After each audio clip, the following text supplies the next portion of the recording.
അതൊന്ന് നിക്കോ. എടാ ചോദിക്ക്. Second year BSc computer science Janu. S Janaki വാസുദേവനെ ഒന്ന് വിളിക്കോ, ആ കുട്ടിയോടൊന്ന് സംസാരിക്കാനാ. എന്താ അവളെ ലൈന? അതൊന്നും അല്ല പെങ്ങളെ, സ്കൂൾ ടൈം മുതൽ രണ്ടുപേരും പരസ്പര ഇഷ്ടത്തിലായിരുന്നു, പിന്നെ തമ്മിൽ അകന്നുപോയി. ലേഡീസ് കോളേജ് അല്ലേ ഇത്, ഇല്ലെങ്കിൽ ഞങ്ങൾ തന്നെ അന്വേഷിച്ചേനെ. ഇതിനുവേണ്ടി ഞങ്ങൾ ബാംഗ്ലൂരിൽ നിന്ന് വന്നിരിക്കുന്നതാ. സംസാരിക്കാൻ വേണ്ടി ബാംഗ്ലൂരിൽ നിന്നാണോ വരുന്നത്? അതെ പെങ്ങളെ, ഞങ്ങളൊക്കെ ഒരുമിച്ച് പഠിച്ചവരാ.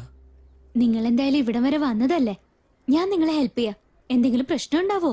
ഒന്നുമില്ല പെങ്ങളെ, ജസ്റ്റ് കണ്ടൊന്ന് സംസാരിച്ചാ മതി. എന്തായിരുന്നു പേര്? എസ് ജാനകി. ആ ബുക്കിംഗ് തരുമോ? ഡാ, എഴുതുമ്പോൾ അവളുടെ അച്ഛന്റെ പേര് കൂട്ടി എഴുതണേ. ഇവിടെ ഇനി അവളുടെ പേരിൽ വേറെ ആരെങ്കിലും ഉണ്ടെങ്കിലോ? ഇതാ. നീ ക്ലാസ്സിൽ പൊക്കോ, ഞാൻ ഇപ്പൊ തന്നെ വരാം. നിങ്ങളുടെ പേരെന്താ പറഞ്ഞേ? രാമചന്ദ്രൻ എന്ന് പറഞ്ഞാ മതി.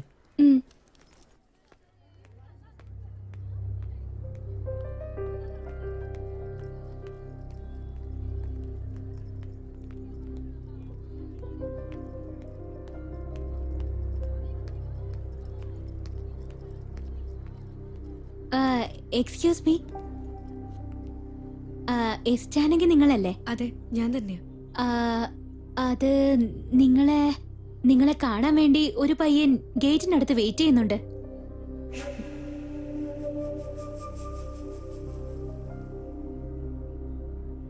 എന്താ അവന്റെ ദൂതുമായിട്ട് വന്നാണോ? ഇതിനു വേണ്ടിയാണ് കോളേജിൽ വരുന്നത്?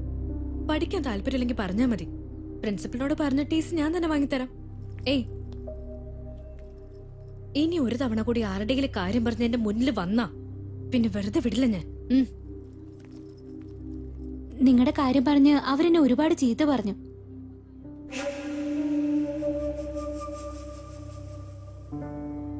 നിങ്ങൾ എന്തായാലും അവരെ പോയി നേരിട്ട് കണ്ട് സംസാരിക്കുന്നതാ നല്ലതെന്ന് എനിക്ക് തോന്നുന്നു.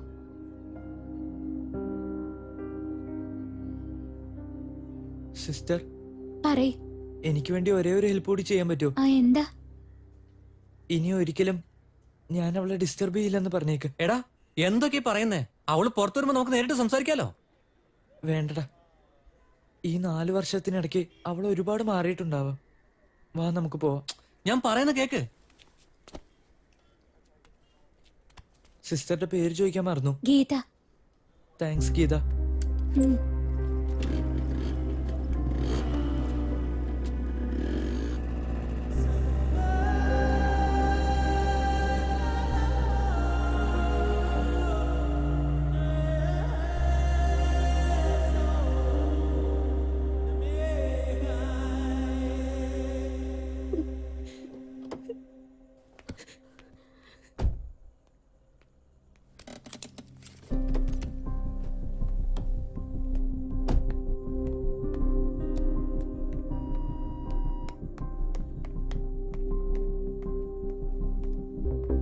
ഹലോ, ഇപ്പൊ ഒരാളങ്ങ് പോയില്ലേ? ആള് room number 216 sir. Okay, thank you.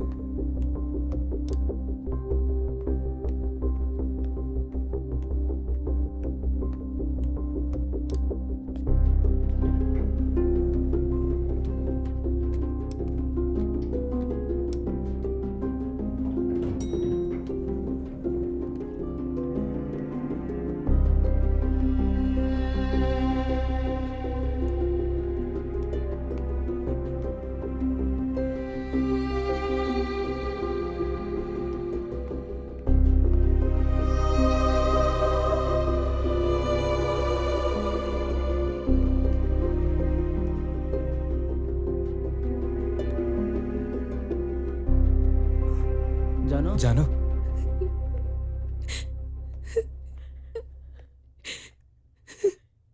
Janu, ഇങ്ങോട്ട് വരണ്ട. ഇല്ലില്ല, ഞാൻ അകത്തേക്ക് വരുന്നില്ല, ഇവിടെ നിന്നോളാം. ജാനു, ആയി ഓക്കെ? ഞാൻ നിന്നെ കണ്ടില്ല റാം, ഞാൻ നിന്നെ കണ്ടില്ല. ജാനു, ജാനു, ജാനു, ജാനു, ജാനു, പ്ലീസ് ജാനു, കരയില്ല ജാനു, ഞാൻ പറയുന്ന കേക്ക്. ജാനു, ഒന്ന് കരയാതിരിക്കും പ്ലീസ്. ജാനു, നീ ഇങ്ങനെ കരയില്ല പ്ലീസ്. അന്ന് ഞാൻ നിന്നെ കണ്ടില്ലായിരുന്നു, സത്യമായിട്ടും നിന്നെ കണ്ടില്ലായിരുന്നു റാം, സത്യമായിട്ടും.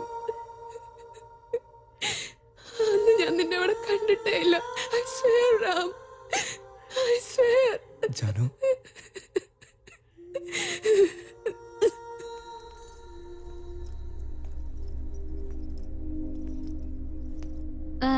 എക്സ്ക്യൂസ് മീ,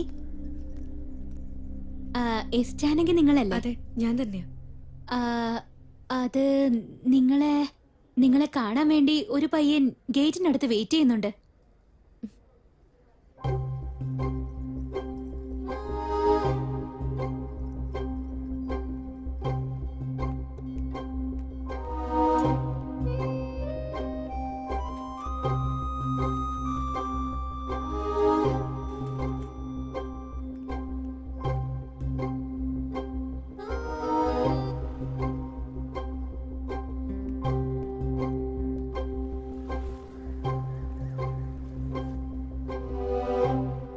എന്താ അവന്റെ ദൂതുമായിട്ട് വന്നാണോ?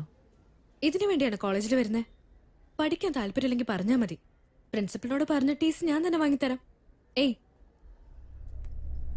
ഇനി ഒരു തവണ കൂടി ആരുടെയെങ്കിലും കാര്യം പറഞ്ഞ് എന്റെ മുന്നിൽ വന്നാ പിന്നെ വെറുതെ വിടില്ല ഞാൻ.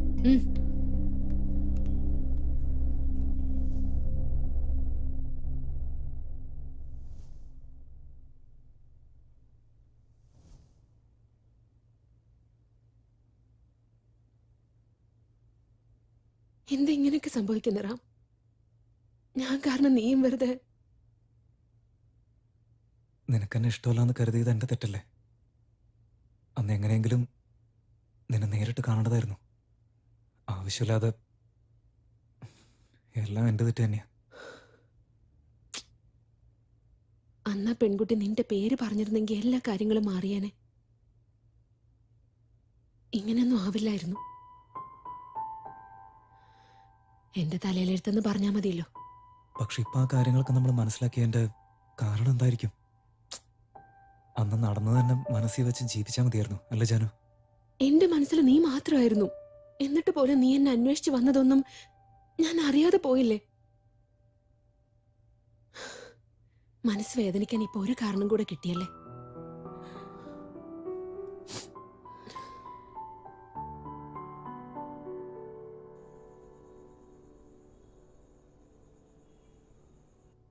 അതൊക്കെ വിട്ടേക്ക്. തൊട്ടടുത്തിരുന്നപ്പോ തുറന്നു പറയാൻ ധൈര്യം കാണിക്കാത്തവന് 4 വർഷം കഴിഞ്ഞപ്പോ ഇതൊക്കെ തുറന്നു പറയാൻ എവിടുന്നാ ധൈര്യം കിട്ടിയത്? അല്ല, ഞാൻ എന്നും വിചാരിക്കും നിന്നോടെല്ലാം വന്ന് തുറന്നു പറയണമെന്ന്. പക്ഷെ എന്റെ ഉള്ളിൽ പറഞ്ഞുകൊണ്ടിരിക്കുന്നത് ജാനു നല്ല കഴിവുള്ള കുട്ടിയാ, ഞാൻ അങ്ങനെയൊന്നുമല്ല. ജാനു നന്നായിട്ട് പാട്ട് പാടും, എനിക്ക് കഴിവൊന്നുമില്ല. പക്ഷെ അന്ന് എന്ത് പറ്റിയെന്ന് അറിയില്ല. നിന്നോട് പറഞ്ഞില്ലെങ്കിൽ ചത്തുപോകുന്നുള്ളൊരു ഫീലായിരുന്നു. അതുകൊണ്ട് എല്ലാ ധൈര്യം സംഭരിച്ച് അന്ന് കോളേജിലേക്ക് ഞാൻ വന്നത്. അല്ല റാം, ഞാൻ നിന്നോട് ചോദിക്കണമെന്ന് വിചാരിച്ചതാ. ഞാൻ പഠിക്കുന്ന കോളേജ് അതാണെന്നുള്ള കാര്യം നിനക്ക് എങ്ങനെ മനസ്സിലായി? ഇതൊക്കെ ഇപ്പൊ ചോദിക്കുന്നത് എന്തിനാ? അതൊക്കെ എങ്ങനെയോ മനസ്സിലാക്കിയെടുത്തു. എങ്ങനെയാന്ന് പറ. നീ അപ്പൊ ബാംഗ്ലൂർ ആയിരുന്നില്ലേ? ഞാൻ എന്റെ പിള്ളേരുടെ അടുത്ത് പറഞ്ഞേൽപ്പിച്ചിരുന്നു. ഏ? നീ എവിടേക്ക് പോകുന്നു, എന്തൊക്കെ ചെയ്യുന്നു, എല്ലാ കാര്യങ്ങളും എനിക്കറിയായിരുന്നു. നിന്നെ എനിക്ക് കാണണമെന്ന് തോന്നിയാ ഒന്നും ആലോചിക്കില്ല. പിന്നെ ബാംഗ്ലൂരിൽ നിന്ന് എന്റെ വണ്ടി എടുത്തുകൊണ്ട് നേരെ കോളേജിലേക്ക് വരും. ക്ലാസ് തീരുന്നവരെ ഞാൻ വെയിറ്റ് ചെയ്യും. കോളേജിൽ നിന്ന് ഇറങ്ങി നീ വീട്ടിലേക്ക് പോകുന്ന സമയത്ത് ഞാൻ നിന്നെ ഫോളോ ചെയ്യും. നീ പിന്നിലേക്ക് തിരിഞ്ഞു നോക്കിയാൽ ഞാൻ എവിടേക്കെങ്കിലും ഓടിപ്പോയി ഒളിക്കും. നീ അന്ന് വേറെ ഏതെങ്കിലും ഒരു പയ്യനായിരിക്കും എന്ന് കരുതി എന്റെ കാര്യത്തിൽ നീ ദേഷ്യപ്പെട്ടു എന്നുള്ള ഒറ്റ കാര്യം ഒഴികെ ബാക്കിയെല്ലാം എനിക്കറിയാൻ ജാനു. എന്താ അറിയുന്ന ഒന്ന് പറഞ്ഞു കേക്കട്ടെ. SLCയിൽ നിന്റെ മാർക്ക് 550, PUCയിൽ നിന്റെ മാർക്ക് 382. എല്ലാ ബർത്ത്ഡേക്കും നീ ഫ്രണ്ട്സിന് ട്രീറ്റ് കൊടുക്കും. അപ്പൊ നിനക്ക് ഇഷ്ടപ്പെട്ട പാട്ട് നീ പാടി കൊടുക്കും. നിന്റെ അച്ഛൻ നിനക്ക് ഇഷ്ടമല്ലാത്തൊരു കോഴ്സിന് കൊണ്ട് ചേർത്തു. 6 ദേഷ്യം കൊണ്ട് നീ 4 ദിവസം ഭക്ഷണം കഴിക്കാതിരുന്നു. അതെല്ലാം എനിക്കറിയാം. പക്ഷെ അതൊന്നും ആ കിഴവനറിയില്ല. അല്ല, നീ കഴിച്ചില്ലെന്ന് എനിക്ക് മനസ്സിലായി. പക്ഷെ നിന്റെ അച്ഛനത് മനസ്സിലായില്ലെന്ന് പറയാൻ വന്നതാ. സോറി. 2001 നിനക്ക് ടൈഫോയിഡ് വന്നു. 2005 ജോണ്ടിസ് വന്നു. അതും കറക്റ്റ് എഴുതി വെച്ചതുപോലെ കറക്റ്റ് എക്സാമിന്റെ അന്ന് തന്നെ വന്നു. അതുകൊണ്ട് എക്സാം എഴുതിയില്ല. ആ ഒരു സമയത്ത് ഒരു പയ്യൻ തന്നെ ഫോളോ ചെയ്തു വരുമായിരുന്നു. അത് തന്നെ, ഒരു സ്ട്രെയിറ്റ് ഹെയർ ഉള്ള ഒരു പയ്യൻ. അവനെ ഞാൻ അടിക്കുന്ന പോലെ വേറെ ആരോ അടിച്ച് ഹോസ്പിറ്റലിലായെന്ന് പറഞ്ഞ് പോലീസ് കേസൊക്കെ ആയില്ലേ? ആ ആരോ സത്യത്തിൽ ഞാൻ തന്നെയാ. അത് മാത്രമല്ല, എന്റെ അറിവില് നിന്നെ 3 പേരോളം അന്ന് പ്രേമിക്കുന്നുണ്ടായിരുന്നു. പിന്നെ ആനുവൽ ഡേയുടെ ദിവസം നീ ആദ്യമായിട്ട് സാരി കൊടുത്തിട്ട് വന്നില്ലേ? അതായത് ഒരു റെഡ് കളർ സാരി. അതെപ്പോഴെങ്കിലും ഊരിപ്പോന്നുള്ള ടെൻഷൻ നിനക്കുണ്ടായിരുന്നില്ലേ? അത് മാത്രമല്ല, എല്ലാവരും നിന്നെ നോക്കി നിന്നപ്പോ എനിക്ക് എന്തോ പോലെയായിരുന്നു. ആ ദിവസം നിന്നെ കാണാൻ എത്ര ഭംഗിയുണ്ടായിരുന്നെന്നറിയോ ജാനു? പിന്നെ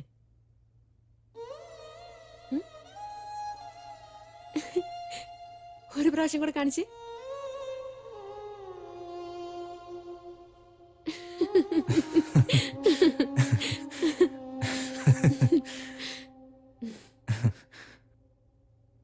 അതിനുശേഷം തന്നെ ഞാൻ അങ്ങനെയൊക്കെ കണ്ടത് നിന്റെ കല്യാണ ദിവസമായിരുന്നു ജാനു. ആ ഒരു ബ്ലൂ കളറിലുള്ള തഞ്ചാവൂർ സാരി. നീ പ്രതീക്ഷിച്ചതുപോലെ ഞാൻ അവിടെ തന്നെ ഉണ്ടായിരുന്നു ജാനു. അന്ന് ആളുകളുടെ ഇടയിൽ ഒരു വശത്തേക്ക് മാറി നിൽക്കായിരുന്നു ഞാൻ. താലി കെട്ടുന്ന സമയം വരെ നിൽക്കാൻ സാധിച്ചില്ല എനിക്ക്. ആ മണ്ഡപത്തിലുണ്ടായിരുന്ന ശബ്ദങ്ങളുടെ അടുത്ത് നിന്ന്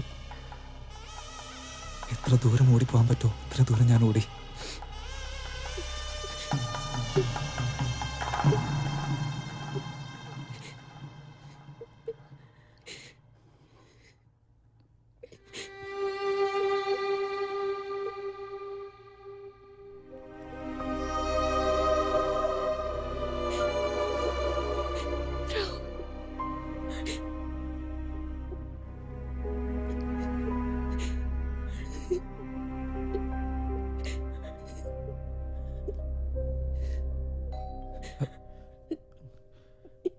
കോഫി.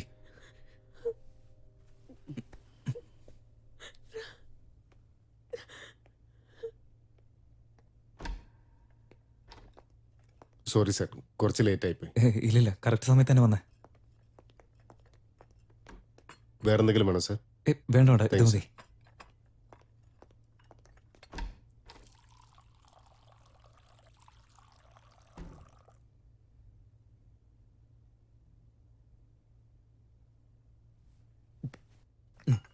ശരി ജാനു, ഞാൻ ഇറങ്ങാം. നാളെ രാവിലെ 3 മണിക്ക് ഞാൻ വിളിക്കാം. റെഡി ആയിട്ട് താഴേക്ക് വന്നാൽ മതി. ഞാൻ എയർപോർട്ടിൽ കൊണ്ടുവിട്ടേക്കാം. Okay, by. എനിക്കൊരു കാര്യം പറയാനുണ്ട്. ഇങ്ങ് വാ. ഇല്ല സാരമില്ല, നീ പറഞ്ഞോ, ഞാൻ ഇവിടെ നിന്ന് കേട്ടോളാം. ഏച്ചി, മര്യാദയ്ക്ക് ഇവിടെ വന്നിരിക്കെ.